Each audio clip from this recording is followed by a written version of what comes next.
ಗಣಪತಿ ಶಾರದಾ ಗುರುಭ್ಯೋ ನಮಃ. ಕೂಜಂತಂ ರಾಮ ರಾಮೇತಿ ಮಧುರಂ ಮಧುರಾಕ್ಷರಂ ಆರುಹ್ಯ ಕವಿತಾ ಶಾಖಂ ವಂದೇ ವಾಲ್ಮೀಕಿ ಕೋಕಿಲಂ. ಶ್ರೋತೃಗಳಿಗೆ ಶ್ರೀ ಚಾಮರಾಜೋಕ್ತಿ ವಿಲಾಸವೆಂಬ ಕನ್ನಡ ರಾಮಾಯಣದ ಕಿಷ್ಕಿಂಧ ಕಾಂಡದಲ್ಲಿ ಲಕ್ಷ್ಮಣನು ಸುಗ್ರೀವನ ಬಳಿಗೆ ಹೋದದ್ದು ಎಂಬ 31ನೆಯ ಅಧ್ಯಾಯಕ್ಕೆ ಸ್ವಾಗತ. ಈ ಪ್ರಕಾರ ಶರದೃತುವು ಬಂದರು, ಅಂದರೆ ವರ್ಷಾಋತುವು ಮುಗಿದು ಶರದೃತು ಬಂದರು, ಮಳೆಗಾಲವು ಮುಗಿದು ಚಳಿಗಾಲವು ಆರಂಭವಾದರು. ಸುಗ್ರೀವನು ಇನ್ನೂ ಸೀತಾನ್ವೇಷಣೆಯನ್ನು ಪ್ರಾರಂಭಿಸದೇ ಇರುವುದನ್ನು ಕಂಡು ಕೋಪಗ್ರಸ್ತನಾದಂತಹ ಶ್ರೀರಾಮಚಂದ್ರನು ಸೀತಾದೇವಿಯ ವಿರಹಶೋಕದಿಂದ ಕಂಗೆಟ್ಟು ಕೋಪ ಕೆರಳಿ ಸುಗ್ರೀವನ ಮೇಲೆ ಕೋಪಿಸಿಕೊಂಡು ನುಡಿಯುತ್ತಿದ್ದ ಶ್ರೀರಾಮನನ್ನು ಕುರಿತು ಬಲಾಧಿಕನಾದ ಲಕ್ಷ್ಮಣನು ಹೀಗೆಂದನು. ಅಣ್ಣ, ಸುಗ್ರೀವನು ಸನ್ಮಾರ್ಗದಲ್ಲಿ ಇರುವಂತೆ ಕಾಣಲಿಲ್ಲ. ತನ್ನ ಕಾರ್ಯವು ಫಲಿಸಿತೆಂದು ನಮ್ಮನ್ನು ಲೆಕ್ಕಿಸದಿರುವನು. ಆತನು ಬುದ್ಧಿವಂತನಾಗಿ ವಾನರ ರಾಜ್ಯ ಸುಖವನ್ನು ಅನುಭವಿಸಲಾರನು. ಅಜ್ಞಾನದಿಂದ ಸ್ತ್ರೀಲೋಲನಾಗಿದ್ದಾನೆ. ನಿನ್ನ ಅಪ್ಪಣೆಯಂತೆ ನಾನು ಆತನಿಗೆ ತಕ್ಕ ಬುದ್ಧಿಯನ್ನು ಕಲಿಸುತ್ತೇನೆ. ಅವನು ಸ್ವರ್ಗಸ್ಥನಾದ ವಾಲಿಯನ್ನು ಹಿಂಬಾಲಿಸಲಿ. ದುರ್ಗುಣವುಳ್ಳ ಸುಗ್ರೀವನಿಗೆ ರಾಜ್ಯಾಧಿಪತ್ಯವನ್ನು ಕೊಡುವುದು ಯೋಗ್ಯವಲ್ಲ. ನನಗೆ ಕೋಪೋದ್ರೇಕ ಉಂಟಾಗಿದೆ.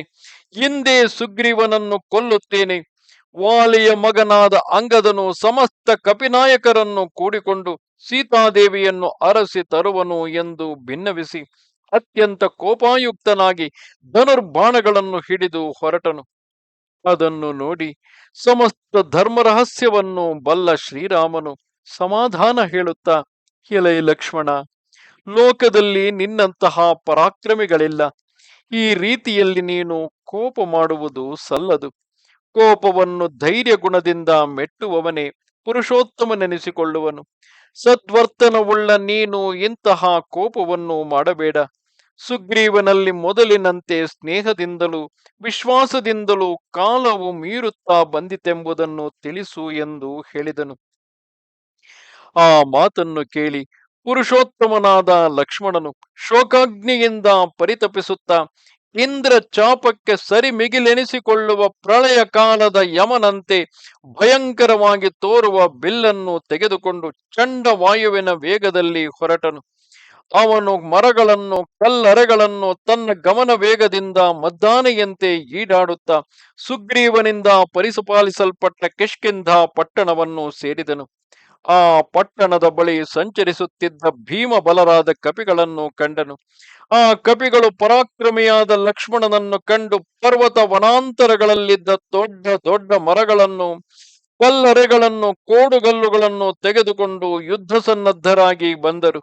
ಲಕ್ಷ್ಮಣನು ತನ್ನೊಡನೆ ಆ ಕಪಿಗಳು ಯುದ್ಧಕ್ಕೆ ಬಂದದ್ದನ್ನು ಕಂಡು ಒಣ ಕಾಷ್ಟಗಳಲ್ಲಿ ಅಗ್ನಿ ಜ್ವಾಲೆಯು ಹೊಳೆಯುವಂತೆ ಅತ್ಯಂತ ವೆಗ್ಗಳವಾಗಿ ಕೋಪಾಯುಕ್ತನಾದನು. ಹಳೆಯ ಕಾಲದ ಮೃತ್ಯುವಿನಂತೆ ಭಯಂಕರನಾದ ಲಕ್ಷ್ಮಣನನ್ನು ಕಂಡು ಆ ಕಪಿಗಳು ದಿಕ್ಕು ದಿಕ್ಕಿಗೆ ಓಡಿ ಹೋದವು.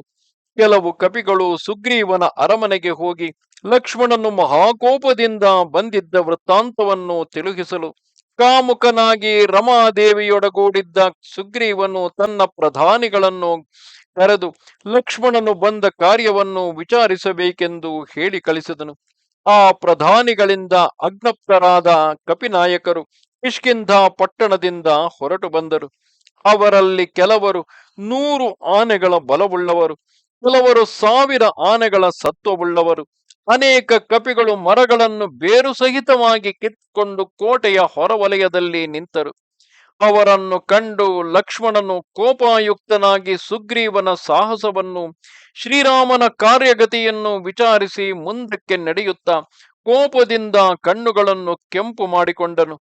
ಬಾಣದ ಅಲಗೆಂಬ ನಾಲಗೆಯುಳ್ಳವನಾಗಿ, ಬಿಲ್ಲೆಂಬ ದೇಹವುಳ್ಳವನಾಗಿ, ಪರಾಕ್ರಮವೆಂಬ ವಿಷವುಳ್ಳವನಾಗಿ 5 ಹೆಡೆಯ ಸರ್ಪದಂತಾದನು. ಪ್ರಳಯ ಕಾಲಾಗ್ನಿಯಂತೆ ಪ್ರಜ್ವಲಿಸುತ್ತಾ ಕೋಪ ಕೆರಳಿದ ಮದ್ದಾನೆಯಂತಿದ್ದ ಲಕ್ಷ್ಮಣನನ್ನು ಅಂಗದ ಕುಮಾರನು ಬಂದು ಕಾಣಿಸಿಕೊಂಡನು. ಅವನು ಲಕ್ಷ್ಮಣನ ಕೋಪಾಟೋಪವನ್ನು ಕಂಡು ಭಯಪಟ್ಟು ಕಂಗೆಟ್ಟು ನಿಂತನು. ಆಗ ಲಕ್ಷ್ಮಣನು, ಅಂಗದ, ನಿನ್ನ ಚಿಕ್ಕ ಅಪ್ಪನಾದ ಸುಗ್ರೀವನೊಡನೆ ಶ್ರೀರಾಮನ ತಮ್ಮನಾದ ಲಕ್ಷ್ಮಣನು ವಿರಹ ಶೋಕದಿಂದ ಕಂಗೆಟ್ಟಿರುವ ಶ್ರೀರಾಮನ ದುಃಖವನ್ನು ಕಂಡು ತಾಳಲಾರದೆ ಬಂದು ಹೊರಬಾಗಿಲಲ್ಲಿರುವನು. ಆತನ ಮಾತು ನಿನಗೆ ಪ್ರಿಯವಾದ ಪಕ್ಷದಲ್ಲಿ ಶೀಘ್ರವಾಗಿ ಹೊರಟು ಬಾ ಎಂದು ತಿಳಿಸು ಎಂಬುದಾಗಿ ಹೇಳಿದನು. ಅಂಗದನು ಅತ್ಯಂತ ಭಯಪಟ್ಟು ಅಂತಃಪುರದಲ್ಲಿದ್ದ ಸುಗ್ರೀವನ ಸಮೀಪಕ್ಕೆ ಹೋಗಿ ಲಕ್ಷ್ಮಣನು ಬಂದ ವೃತ್ತಾಂತವನ್ನು ಹೇಳಿದನು. ಅದನ್ನು ಕೇಳಿಯೂ ಸುಗ್ರೀವನು ನಿದ್ರಾಂಗನೆಯ ತೋಳ್ತೆಕ್ಕೆಯನ್ನು ಬಿಡದೆ ಕಾಮ ಮೋಹಿತನಾಗಿ ಮೈಮರೆತಿದ್ದನು.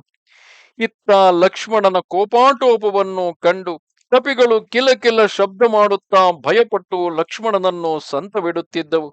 ದೇವೇಂದ್ರನ ವಜ್ರಾಯುಧಕ್ಕೆ ಸಮಾನವಾದ ಬಲವುಳ್ಳ ಧನುರ್ಧಾರಿಯಾದ ಲಕ್ಷ್ಮಣನನ್ನು ಕಂಡು ಸಮಸ್ತ ಕಪಿಗಳು ಕೂಗಿಕೊಂಡವು. ಆ ಮಹತ್ತಾದ ಧ್ವನಿಯನ್ನು ಕೇಳಿ ಸುಗ್ರೀವನು ಎಚ್ಚೆತ್ತರೂ ಕಾಮೋನ್ಮಾದದಿಂದ ಕಣ್ಣು ಬಿಡಲಾರದವನಾಗಿದ್ದನು. ಅಂಗದನು ಲಕ್ಷ್ಮಣನು ಬಂದ ವೃತ್ತಾಂತವನ್ನು ಹೇಳಲು ಅದನ್ನು ಗ್ರಹಿಸುವುದಕ್ಕೆ ಶಕ್ತನಾಗಲಿಲ್ಲ. ಆಗ ಸುಗ್ರೀವನ ಪ್ರಾಣ ಸಖರಾದ ಯಕ್ಷ, ಪ್ರಭಾಸ ಎಂಬ ಇಬ್ಬರು ಪ್ರಧಾನರು ಸುಗ್ರೀವನನ್ನು ಕುರಿತು, ಸುಗ್ರೀವನೇ, ಲಕ್ಷ್ಮಣನು ಬಹು ನಿಷ್ಠುರ ವಚನಗಳನ್ನು ನುಡಿಯುತ್ತಾ ಕೋಪದಿಂದ ಬಂದಿದ್ದಾನೆ. ಅವನಿಂದ ಹಾನಿ ಬರುವುದಕ್ಕೆ ಮೊದಲೇ ಆತನನ್ನು ಸಂತಬಿಟ್ಟು ಆತನ ಕೋಪವನ್ನು ತಗ್ಗಿಸು. ಶ್ರೀರಾಮಲಕ್ಷ್ಮಣರಿಬ್ಬರು ಸತ್ಯಸಂಧರು, ಮಹಾತ್ಮರು. ಆ ಪುಣ್ಯವಂತರು ನಿನಗೆ ಸ್ನೇಹಿತರಾಗಿ ಕೈಬಿಟ್ಟು ಹೋಗಿದ್ದ ರಾಜ್ಯವನ್ನು ತಿರುಗಿಸಿಕೊಟ್ಟರು. ಶ್ರೀರಾಮನ ತಮ್ಮನಾದ ಲಕ್ಷ್ಮಣನು ಬಿಲ್ಲು ಬಾಣಗಳನ್ನು ಧರಿಸಿಕೊಂಡು ಹೊರಬಾಗಿಲಲ್ಲಿ ನಿಂತಿದ್ದಾನೆ. ಆತನನ್ನು ಕಂಡು ಕಪಿಗಳು ನಡುಗುತ್ತಾ ಮೊರೆಯಿಟ್ಟು ಕೂಗುತ್ತಿವೆ. ಲಕ್ಷ್ಮಣನು ನುಡಿಜಾಣ್ಮೆಯುಳ್ಳವನು. ಕಾರ್ಯಾರ್ಥಿಯಾದ ಶ್ರೀರಾಮನ ಅಪ್ಪಣೆಯಿಂದ ಬಂದು ತಾನು ಬಂದ ವೃತ್ತಾಂತವನ್ನು ನಿನ್ನ ಮಗನಾದ ಅಂಗದನೊಡನೆ ಹೇಳಿ ಕಳುಹಿಸಿರುವನು. ಸುಗ್ರೀವ, ಲಕ್ಷ್ಮಣನು ಅತ್ಯಂತ ಕೋಪ ದೃಷ್ಟಿಯಿಂದ ಕಪಿಗಳನ್ನು ನೋಡುತ್ತಲಿದ್ದಾನೆ. ನೀನು ನಿನ್ನ ಕೋಪವನ್ನು ತಳಹರಿಸಿಕೊಂಡು ನಿನ್ನ ಸ್ತ್ರೀಯರು ಮಕ್ಕಳು ಬಂಧು ಬಳಗ ಸಮೇತನಾಗಿ ಆತನಿಗೆ ಕಾಣಿಸಿಕೊಂಡು ಸಾಷ್ಟಾಂಗವೆರಗಿ ಸಂತವಿಡು. ಶ್ರೀರಾಮನು ಹೇಳಿ ಕಳುಹಿಸಿದ ಮಾತನ್ನು ಕೇಳಿ ಸತ್ಯವನ್ನು ಬಿಡದೆ ಶ್ರೀರಾಮನ ಸಮಯವನ್ನು ಕಾದು ಆತನು ಹೇಳುವಂತೆ ಮಾಡುವುದೇ ಯುಕ್ತವಾದದ್ದು ಎಂದು ಹೇಳಿದರು. ನಮಸ್ತೆ ಶಾರದೆ ದೇವಿ, ಕಾಶ್ಮೀರ ಪುರವಾಸಿನಿ, ತ್ವಾಮಹಂ ಪ್ರಾರ್ಥಯೇ ನಿತ್ಯಂ, ವಿದ್ಯಾದಾನಂಚ ದೇಹಿಮೆ. ನಮಸ್ಕಾರ.